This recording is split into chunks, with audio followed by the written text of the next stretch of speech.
Hey guys, and welcome back to my channel. Today's video is going to be a wild one.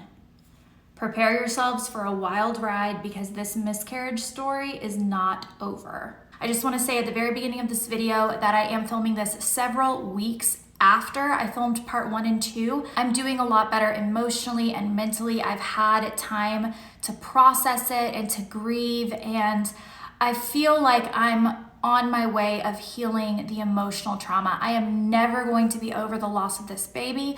This has been one of the worst things I've experienced in my entire life, and it's a level of grief that I don't think any mother should have to feel, but I know that there's a lot of mothers out there that do, that don't even tell people because they just feel it's taboo. And my story, man, if it had just ended at the end of part 2, which is where I thought the story was going to end, it would be what I would consider like a normal miscarriage story, which all of them are terrible, but this just gets so much more wild. So I feel like I need to just tell you guys all of this because I have learned so much over the last couple of weeks about things that can happen that I had never heard about.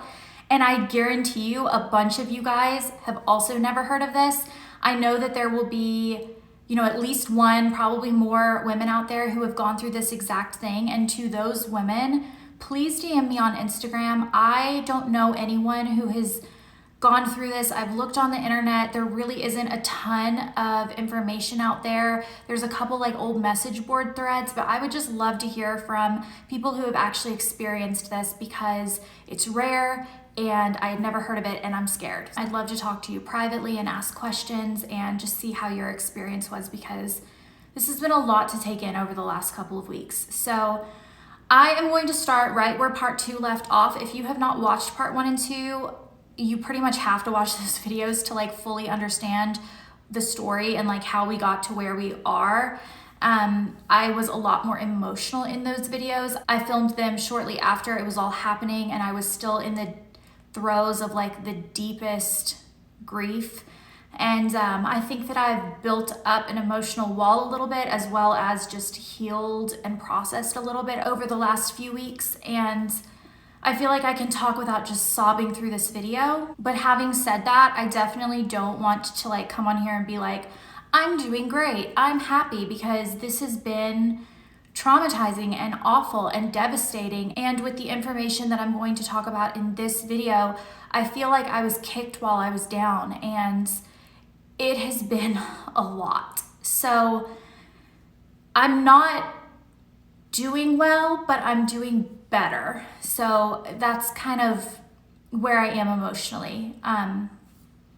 So anyway, watch part 1 and 2 if you haven't. And at the end of part 2, basically how it was left is that I had taken Cytotec. I had, had 2 phases of the miscarriage pretty much, with a scan in the middle and then a scan at the end. And at the second scan, the doctor said that the tissue had passed and that we basically just needed to wait for my beta numbers to drop, which is the pregnancy hormone. They monitor that by taking a weekly blood draw and watching those numbers drop, monitoring that to get to 0, wait for my period to start, and then at that point, I could be cleared to try again. A lot of women who go through miscarriage, they need time emotionally. They don't want to start right again, especially if they weren't trying for the baby they lost. But for me, and probably for a lot of women who are working with a fertility clinic, you just want to get started again right away. I mean, even the month I have to wait between my miscarriage and my period starting, I already feel like is missing a month that we could try. And I think that that mindset comes from just having tried for so long and you just feel like you never know what month's going to be your month. And I was kind of bummed about that. I asked my doctor, like, are you sure that I have to wait for my period to come back? Because I know you can get pregnant in that time. And he was like, I really, really strongly recommend that you wait for your period to come back because it can make dating the pregnancy really difficult. And because we had had issues with slow growth with our baby, that made it even more important. And now looking back on it, thank goodness we didn't try to like go behind his back and get pregnant because it could have been life-threatening. I will get into it. it's a lot. So into part 2, we were waiting for the genetic test results to come back, and we were waiting for my beta numbers to drop. I had a beta 2 days after I took the Cytotex, and it was at 6,500, which is still very high. And we were waiting for my next draw, which I had taken but hadn't gotten the results back at the time of that video. So those results came back at a 1950, and they were thrilled with that. Going from 6,500 to 1950 in 5 days, because I did it on a Wednesday and then a Monday, and then every Monday after that. That was a great drop. They were super happy with that. That was great. I had a third draw done, but before I got the results back, we did get the results of the genetic testing back. And this is where the kind of like wildness and the stuff that I had never heard of kind of comes into play. So first of all, we found out the sex of the baby by accident. I knew that the genetic testing would find that out, but I specifically wasn't gonna ask my doctor because Alex and I had decided that we didn't want to know, that it would make it more real. Either way, whether it was a girl or a boy, either way, it would just make it that much more real, where we could just imagine the baby that much stronger. And we were already suffering so much, but it was in huge letters on the top of the paperwork, and I accidentally saw it. So our doctor didn't tell us the sex of the baby. I actually accidentally saw the paperwork, and it was impossible to miss. It was like right at the top, and it was in big letters. And we found out that the baby that we lost was a little girl, a daughter. And I will say that in that moment, I felt like I was experiencing the loss all over again. And I think that I would have, whether it had been a boy or a girl. It's just that feeling of being able to visualize the baby so much more. And now that I know the gender, I can't not refer to her as a her, because I don't want to keep calling the baby an it when I know what the sex was. So I will be referring to her as a her from here on out. Alex and I, we felt like we were grieving all over again. It's terrible to like,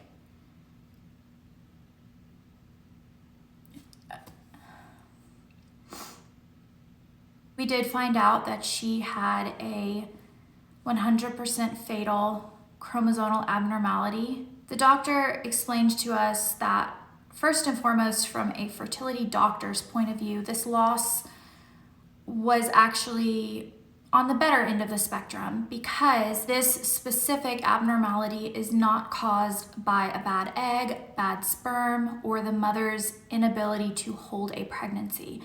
It was actually a pure fluke of science, and it is called paternal triploidy, and it means that she had 69 chromosomes instead of 46. To put that into perspective, one extra chromosome can cause death or major physical or mental developmental problems, and she had 23 extra chromosomes. So she had an entire third extra set. And this can be caused on the mother's end or the father's end. If it's maternal triploidy, it is that the egg had double chromosomes, which that would have been a worse case for us, because it would have meant that my egg was bad.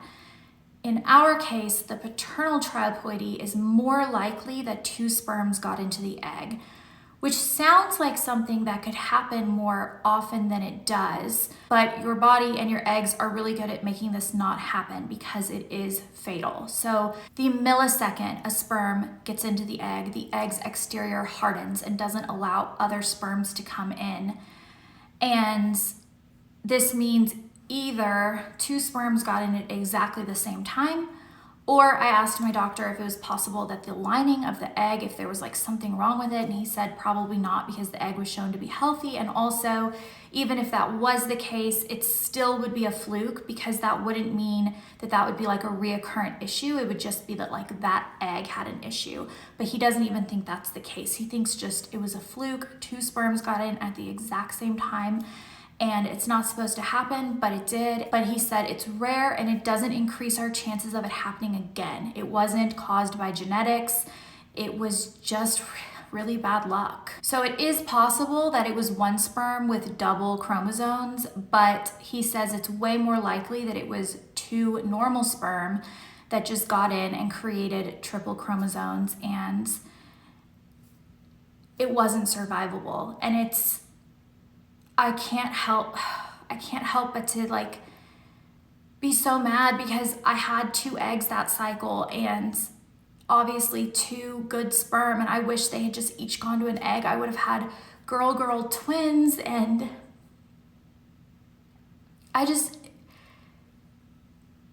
knowing what happened answers a lot of questions in terms of, I know there's nothing I could have done. Like, it wasn't like I was low on a hormone, or my body like couldn't handle it, or my egg was bad because I'm getting older. You know, like maternal age causes a lot of chromosomal abnormalities, but this is not one of them. It just sucks that this happened to us and that this happened to our baby girl. And, you know, it was, as far as we know, it was like 2 healthy sperms and a healthy egg, and it was just really, really terrible luck. So the doctor said that because of this, he recommends we do IUI again, because there were certain things he was looking for that if it had been that, he would have been more likely to refer us on to IVF. But because it wasn't maternal age, it wasn't egg health, it wasn't a bunch of other things, he said this was truly just terrible, terrible luck. And, you know, you guys, IUI worked for you. There's no reason that it won't work again. And there's no reason to think that the second time that it works, that it won't be a healthy baby. Like this, it doesn't make it any more likely to happen again. And there's a huge part of me that wants to move on to IVF with PGS testing at this point, because we could ensure that we're only, you know, transferring in healthy, chromosomally normal embryos. And yeah, you can still lose them, and it's just as heartbreaking, but at least you lower that chance, you minimize the risk. And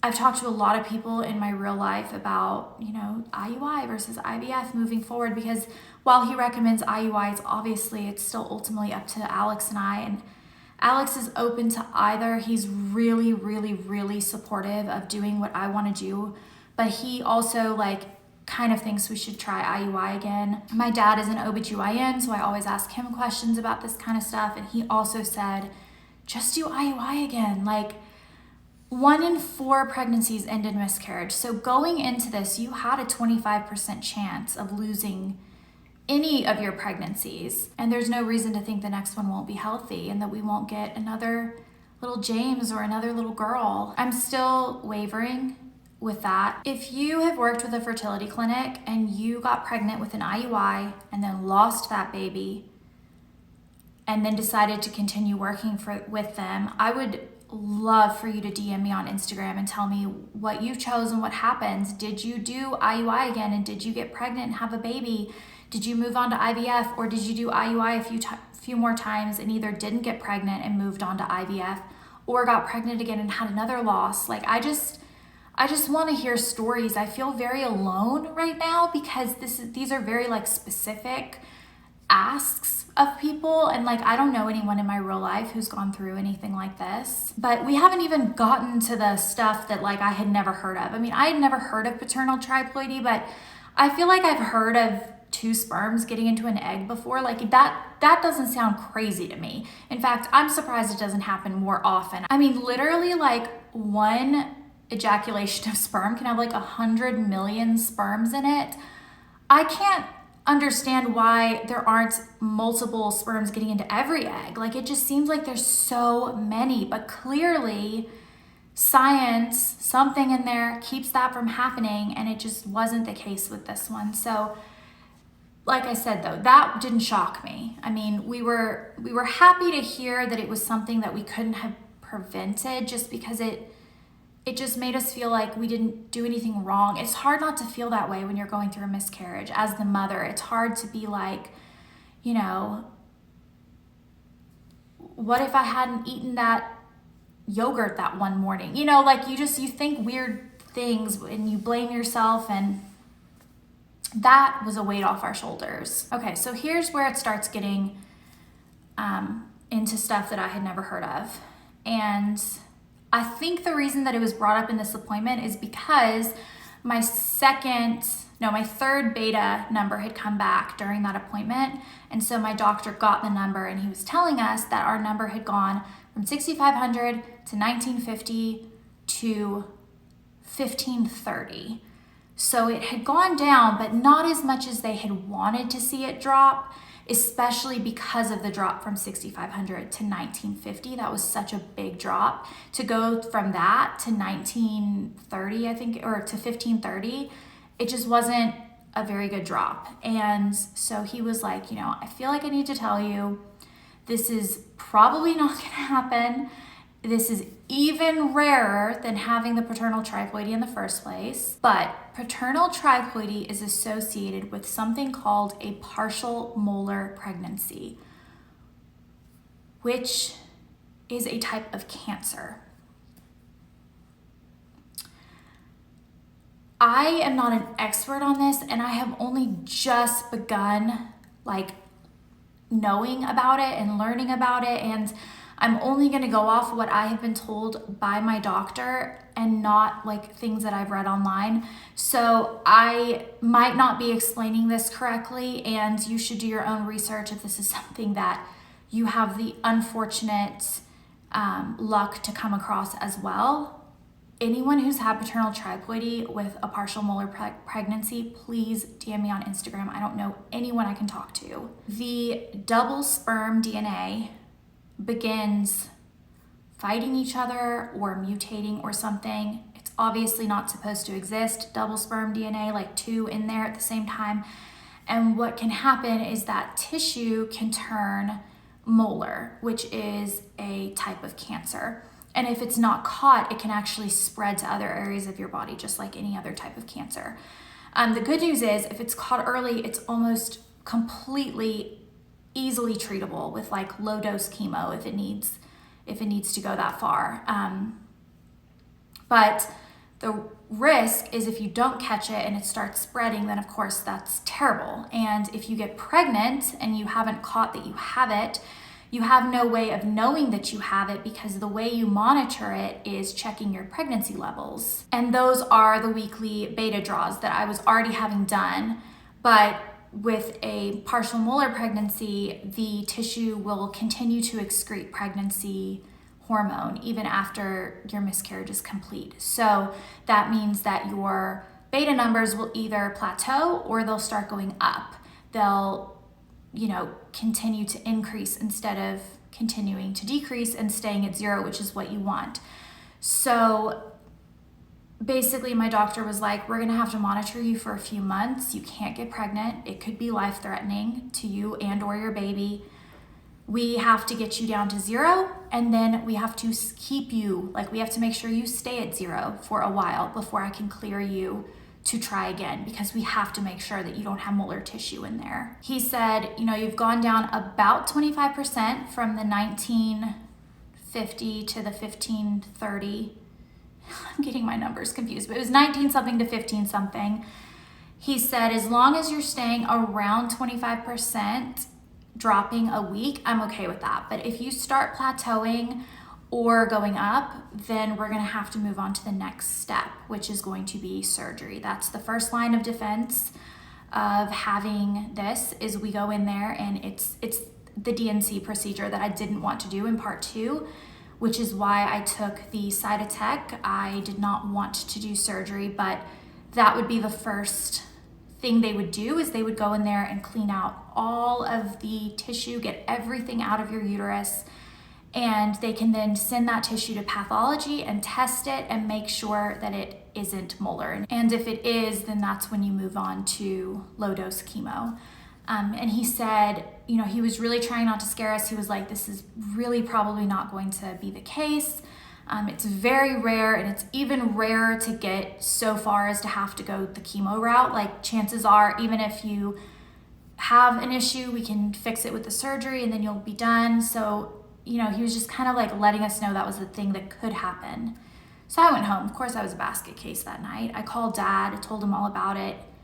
He was worried because he knows about it, knows what it is, knows that it would be very dangerous for us to accidentally get pregnant during this time, and agreed with everything that my doctor had said. I feel like some of you guys are gonna judge me for thinking this, and I know Alex did because he told me, but I was more upset over the fact that I was gonna have to wait more months before being cleared than anything else, because I think, like, I'm not even letting myself go there with it being cancer and having to do chemo. Like, I'm not doing the what ifs right now, because I will go crazy and I will just break. And I already feel like I've been going through a lot, you know, like I feel like I'm just gonna be kicked while I'm down, and it's been a whole thing. So I was telling Alex how it was like I had to focus on something more manageable, and I latched onto this idea of having to wait more months to be cleared and how upset I was. And Alex was like,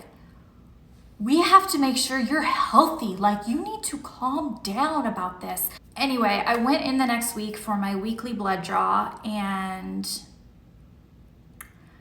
I plateaued. My numbers didn't drop, and my clinic called me and they said, you have to go to surgery, like, right now. And they said, can you come into the office? We want to do an ultrasound. And I went in and they did an ultrasound, and they found tissue in there that they hadn't seen 2 weeks prior at my last miscarriage ultrasound, where they had kind of said, okay, the tissue's gone. I don't know if it had, like, if it was, I don't know how it got missed, or if it was new tissue that had grown, like, I don't know. But they said, you have to do surgery. They booked me for surgery the next day. I didn't even have a full day. I couldn't even do the full, like, pre-op sheet of things they wanted you to do, like no caffeine 24 hours prior and like all that stuff, because it was like so soon. And I actually vlogged that day. I vlogged the morning of the surgery. I vlogged like right after coming out of anesthesia. And my next video after this is going to be a sit down video where I talk about the entire procedure from start to finish, because when I was trying to decide between Cytotec and a DNC, I tried to find videos online that would give me details, like from the moment you walk in the surgery center until the moment you get back in your car, what happens. Because for me, the fear is the unknown. And before my C-section with James, I watched videos like that for my C-section. It made me feel so much better. And I went into my C-section knowing what to expect. Nothing was like startling or out of the ordinary. I knew exactly what was going to happen, and it just made me feel so much better. And I didn't get that with the DNC. I couldn't find a video like that. So I want to make one, because if any of you guys ever have to have it and you're scared, I want you to know what to expect, because I desperately wanted that and couldn't find it, and it made me more scared. So that is going to be the next video. I'm going to have the footage of the day plus a sit down now after the surgery, where I am going to tell you, exactly how it went and what happened and all of that. That was last week. I am, a week post-op right now, and that was extremely scary to have my numbers plateau like that and have to do a surgery that I didn't expect to have to do with really like no warning. And it's easy to look back. Hindsight is 2020. It's easy to say, oh, I wish I had just had a DNC from the beginning. I wouldn't have had to go through a week of excruciating pain and bleeding and passing my baby. I could have just gone under at the beginning and had my surgery done, and I would have like fast forwarded a month. But I don't feel like I can regret the choice I made in that moment, because I didn't know about the partial molar pregnancy. There would have been no way for me to know that the surgery was more likely. Knowing what I know now, I will tell you that if I ever experience another pregnancy loss, I will choose the DNC from the beginning. And it's not because it was easier or less painful or any of that, because it definitely has its downsides. but it's more because I know that my body has now proven to not necessarily expel all of the tissue properly with the Cytotex. Like, it didn't work for me. I had to have the surgery anyway. And because of that, knowing that, I'm gonna make that decision next time if that happens. But also, I can't regret choosing the Cytotex because I was able to grieve this baby and feel like I had given birth to this baby. You know, like I was able to find more closure and peace in that way than I would have if I had just done the DNC from the beginning. So yeah, I don't regret the Cytotex, but I will in the next video when I talk about the DNC do a little bit of a pros and cons for you as well, now that having experienced both, which was not the plan. But I had another beta draw yesterday and I just got the numbers back today. And I've dropped down to a 10, which is incredible. So that means that I'm almost at 0. They want me to come in next week. They said they actually stopped doing draws starting at a 5. You're considered not pregnant at a 5. It's crazy that I'm still considered pregnant, even though obviously I'm not. But having plateaued at 1,500 and dropping down to 10 in 1 week is such a good feeling, because the chances of that tissue being molar, I do not want to jinx anything right now. I'm so scared. I do not believe in the word rare anymore. I'm knocking on the wood of my chair leg. But the chances of the tissue having been molar is much less now, having had such a significant drop. I have not heard back from pathology yet. I should get my results next week, end of next week, and that will tell me for sure, like, it's molar or not. My doctor said if it comes back negative, that I will be cleared to try again as soon as my period returns, which should be soon now that my levels are so low. I think your period can come back anytime you're like under a 50 maybe, and I'm at a 10, so I could be cleared soon. He said that I could do an IUI that first cycle if I wanted, which means as soon as my period comes back, I start taking medication on day 3 of my period. So like literally my next cycle could be starting like any week now. If the tissue comes back molar, like that's going to be the whole chemo thing. And I'm not even gonna go there. I can't even think about it. I have to let myself grasp on to the excitement of being cleared to try again, because if I don't, I'm just going to drown in grief. That's how I feel right now. Like, I know that another baby would never replace this baby.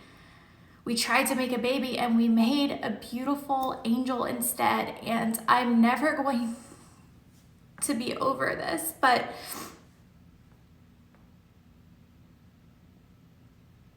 I have to grab hold of any hope that I have right now, and I cannot let myself think too much about if the tissue comes back flagged, because I can't even go there. Alex is so worried. He can't even think about anything else. He's been a wreck. I have distracted myself by, okay, this is all gonna come up in another video, but I decided to rearrange like all the rooms in my house, as in switch them all up.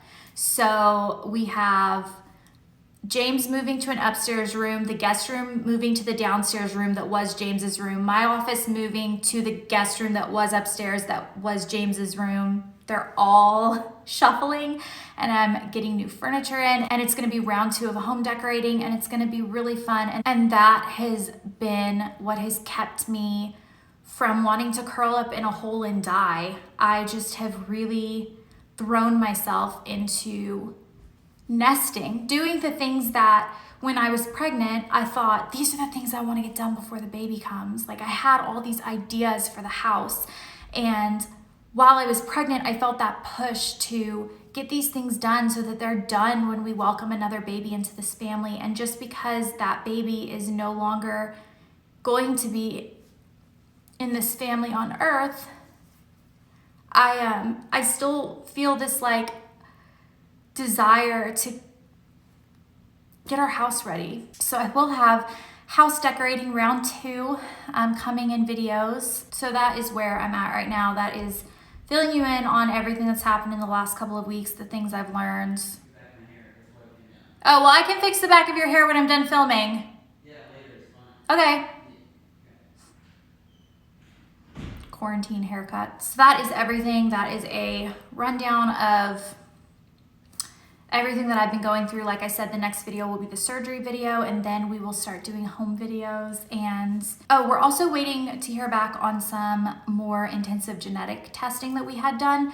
That's usually reserved for people who have reoccurrent miscarriages. So we did karyotyping and we did the lupus anticoagulant panel. I might have said that wrong. And there was one more that I'm blanking on, but we're still waiting to hear back on all of that too. So yeah. I would love to hear your feedback below if you've experienced anything like this, or DM me on Instagram if you want to stay anonymous and private. But yeah, I hope you guys enjoyed this video, and yes, I will see you guys with the next one. Goodbye.